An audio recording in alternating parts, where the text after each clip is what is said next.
नमस्कार, मैं Dhananjay Kumar the public India में आपका स्वागत है। महाराष्ट्र में औरंगजेब का विवाद जो अबू आसिम आजमी ने शुरू किया था, औरंगजेब की तारीफ की थी, कहा था कि 25% जीडीपी थी उस समय देश की, दुनिया में। उससे बड़ा बाबेला मचा। अबू आसिम आजमी ने माफी मांगी और जगह जगह जहां भी मीडिया में, चैनलों पे इनके नेता गए औरंगजेब के खिलाफ और दूसरी चीजों को लेकर के, वहां सब जगह पिटे बीजेपी के नेता। और जब लगा कि औरंगजेब की जो लड़ाई चल रही है, औरंगजेब जी को जो उठाया है, उसमें हमारी हार हो रही है। चूंकि औरंगजेब की जब बात आई तो राम पुनियानी जी ने भी कुछ कहा और बताया कि गोलवलकर साहब और जो सावरकर साहब हैं, उन्होंने जो शिवाजी महाराज के जो बेटे हैं, छत्रपति संभाजी महाराज, उनके बारे में उनको शराबी लिखा है, उनके बारे में उनको स्त्रियों को लेकर के दुर्गुण लिखा है कि उनमें दुर्गुण था। ये गोलवलकर और सावरकर लिख रहे हैं, ऐसा राम पुनियानी जी ने बताया कि किताबों में, इतिहास में ये लिखा हुआ है। फिर जिक्र ये भी आया कि बाबर को बुलाया किसने था। बाबर को बुलाने वाला राणा सांगा। फिर जब अकबर लड़ाई लड़ रहे थे, या अकबर से लड़ाई लड़ रहे थे महाराणा प्रताप, तो अकबर की तरफ से कौन लड़ रहा था? राजा मान सिंह। अकबर के दरबार में तानसेन थे, बीरबल थे, टोडरमल थे, ये सब तो हिंदू थे। क्या ये सब देश विरोधी थे? ये भी बात आई।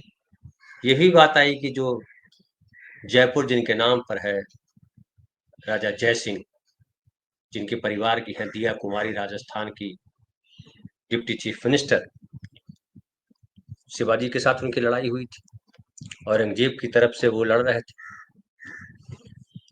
फिर बात निकली कि औरंगजेब ने जो है अपने भाइयों को मारा, अपने पिता को मारा, तो लोगों ने बताया कि बिंबिसार ने भी मारा था, बहुत लोगों ने मारा। राजाओं का तो ये काम था, गद्दी ऐसे ही हासिल होती थी। अकबर और पांडव का भी जिक्र, ये कौरव और पांडव का भी जिक्र हो गया। तो इतिहास में जो है खूब जो है लोग दौड़ा दौड़ी किए। दौड़ा दौड़ी करने के बाद फिर समझ में आया कि अरे, हमको जाना तो नेहरू पे था। और फिर जो फडणवीस साहब है वो नेहरू पे चले गए, क्योंकि फडणवीस साहब के क्लोज जो है, एक नजदीकी व्यक्ति जो है, उन्होंने शिवाजी के बारे में भी अपमानजनक बात की। लेकिन उसको अब चूंकि महाराष्ट्र में उठा लिया लोगों ने, तो अब हुआ तो नेहरू पे लांछन लगाया फडणवीस जी ने, कि नेहरू जी ने जो है शिवाजी का अपमान किया था, अपनी किताब लिखी थी जो उन्होंने डिस्कवरी ऑफ इंडिया। पता चला कि जो जानकारी है फडणवीस साहब की बहुत सीमित है। जो डिस्कवरी ऑफ इंडिया ने नेहरू ने लिखी है, उसमें तो तारीफ लिखी है शिवाजी महाराज की। फिर पता चला कि 1934 में एक किताब लिखी थी, एक किताब पब्लिश हुई थी, जिसमें नेहरू जी ने पेज नंबर 501 और पेज नंबर 502 पर उन्होंने लिखा था कि अपने दुश्मनों के साथ वो किसी भी तरीकों को अपनाने के लिए तैयार थे, चाहे अच्छा हो या बुरा। बस अपना लक्ष्य पाने के लिए उन्होंने बीजापुर की ओर से भेजे गए एक सेनापति की धोखे से हत्या कर दी। शिवाजी के कुछ काम, जैसे बीजापुर के सेनापति की छल से हत्या, हमें उनके प्रति कम सम्मानित महसूस कराते हैं, ऐसा पंडित नेहरू ने लिखा था। लेकिन 1934 में जब ये किताब छपी, तो कांग्रेस के ही एक नेता थे, टी.आर. देवगिरकर, जिनको मामा साहेब के नाम से भी जाना जाता था, स्वतंत्रता सेनानी थे वो भी। उन्होंने पत्र लिखा और कहा कि आपने जो लिखा है छत्रपति शिवाजी के महाराज के बारे में, वो सही नहीं है। और कई सारी मराठी लेखकों के लेख भेजे। फिर जो है पंडित नेहरू को जब ये सब मिला, तो उन्होंने उस पर सफाई दी और कहा कि चूंकि हमने किताब जेल में थी, उस समय हमारे पास रेफरेंस बुक नहीं थी, और न ही ऐसा कोई जानकार था जिनसे हम तसल्ली कर सकते। हमने जो पढ़ा था, और ज़्यादातर पढ़ा जो हमने पढ़ा था, वो अंग्रेज इतिहासकार थे उनका। और उसकी वजह से हमारी जो स्मरण शक्ति है और जो मैंने नोट्स लिखे थे, उसके आधार पे हमने लिखा, जो कि गलत है। अपनी गलती के लिए उन्होंने ये किया कि जब उनको क्षमा करेंगे, जब उनको पता चला कि ये गलत है, तो पंडित नेहरू ने अगले संस्करण में उसको ठीक कर दिया और वो हिस्सा हटा दिया। और उसके बाद जो डिस्कवरी ऑफ इंडिया, उसमें बहुत तारीफ लिखी पंडित नेहरू ने।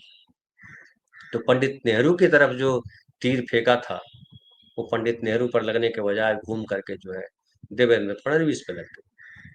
और बीजेपी के तमाम प्रवक्ता जो सोशल मीडिया पे जो आ रहे हैं, छोटे छोटे वीडियोज, आजकल तो वीडियोज का जमाना है, उन तमामों में जो तमाम वीडियोज में जो है बीजेपी के नेता जो है उनको जवाब देते नहीं बन रहा औरंगजेब को लेकर के। और इस बार मोर्चा कांग्रेस के नेताओं ने नहीं संभाला, समाजवादी पार्टी है या और दूसरी पार्टी है, उनके नेताओं ने, कुछ इतिहासकारों ने, कुछ जो प्रबुद्ध पत्रकार हैं, उन लोगों ने मोर्चा संभाला हुआ है। कांग्रेस पार्टी इस मामले पे चुप है।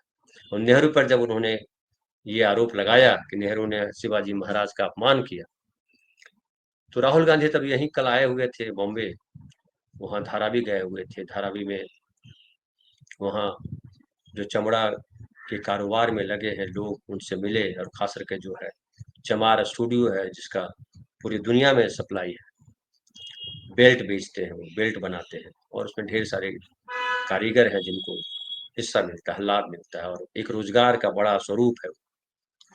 हालांकि धारावी जो है फेमस है,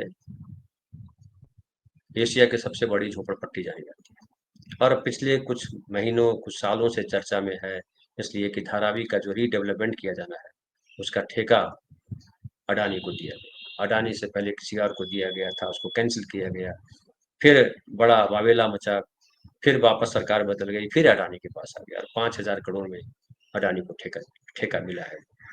तो झोपड़पट्टी जो है, जो बजबजाती गलियां हैं जहाँ सूरज की रोशनी ठीक से नहीं जाती है, जिन गलियों में, वहाँ वहाँ पे चमड़ा इंडस्ट्री है, और उस चमड़ा इंडस्ट्री में तमाम वो गरीब लोग हैं जो उत्तर प्रदेश, बिहार, महाराष्ट्र और दूसरे प्रदेशों के, हिंदू भी हैं, मुसलमान भी हैं।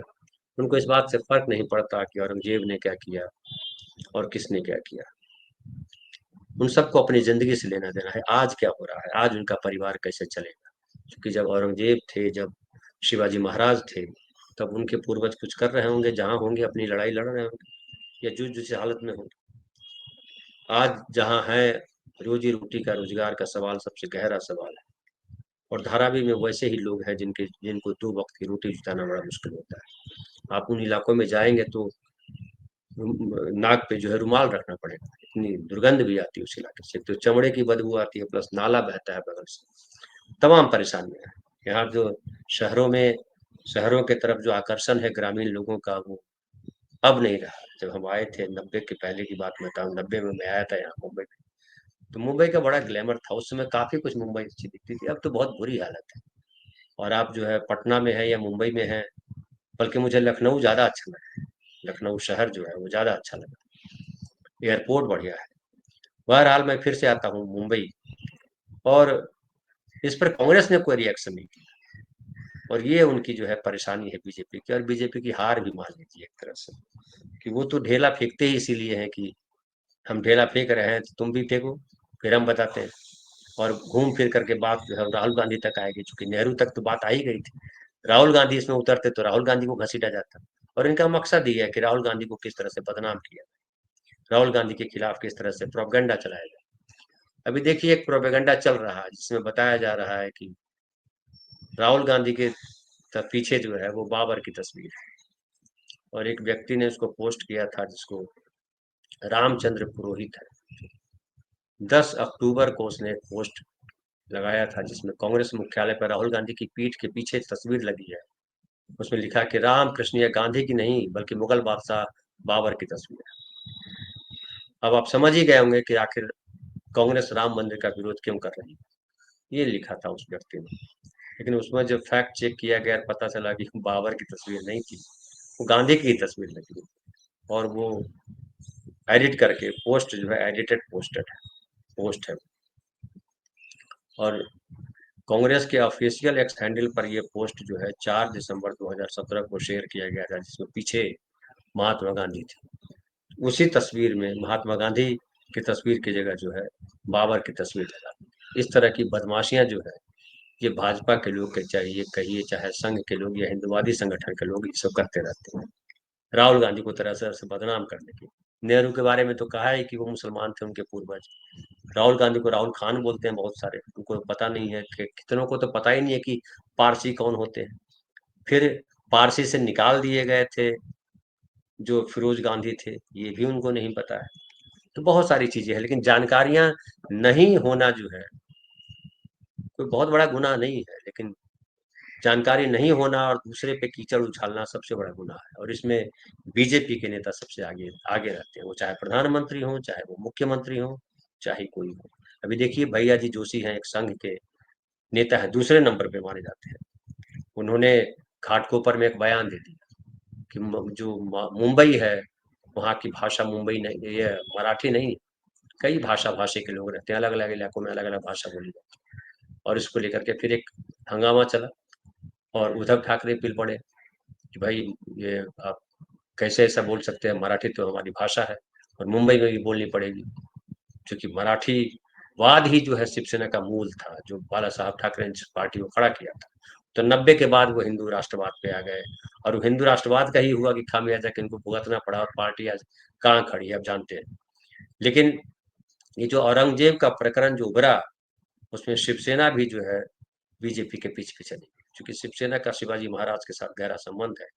लेकिन हमें लगता था कि ये जो उद्धव ठाकरे हैं वो शिवाजी महाराज को सही तरीके से पोर्ट्रे करेंगे। शिवाजी महाराज हिंदू राजा नहीं थे, उनको हिंदू राजा कहेंगे अगर आप, तो फिर जो है उनकी जो शान में गुस्ताखी, क्योंकि शिवाजी महाराज के राज्य में जो भी हिंदू मुसलमान जिस भी परिवार समुदाय के लोग थे, सबके लिए वो राजा थे। और शिवाजी महाराज जिस वजह से जाने जाते हैं कि शिवाजी महाराज ने जो है, जो नेहरू ने भी ठीक किया था, पंडित नेहरू ने, कि शिवाजी महाराज में बेसिकली इंसानियत थी, अपने स्वाभिमान को बचाना चाहते थे, अपने राज्य को बचाना चाहते थे। औरंगजेब से लड़ाई उनकी अपने राज्य को बचाने की लड़ाई थी।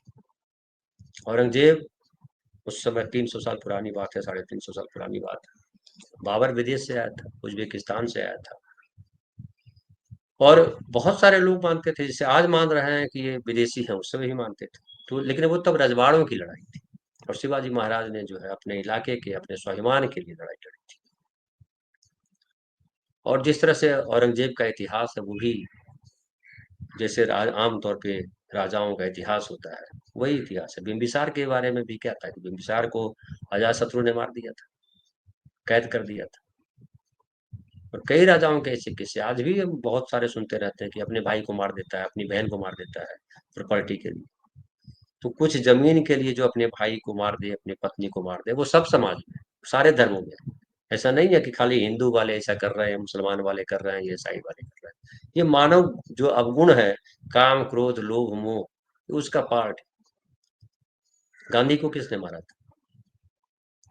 आज भी ढेर सारी जो हत्याएं होती है, रेप होते हैं, पत्नियों के साथ सबसे ज्यादा जो है दुर्व्यवहार होता है, वो कौन लोग करते हैं? सती प्रथा कौन कर रहे थे? विधवा विवाह कौन नहीं होने दे रहे थे? बाल विवाह के कौन समर्थक थे? तो सब पढ़ने जाइएगा इतिहास में तो आपको समझ में आएगा कि इनके चाचा नाना वही कर रहे थे। आज वो बड़े हितैषी बने हैं, लेकिन हिंदू समाज के क्या हितैषी?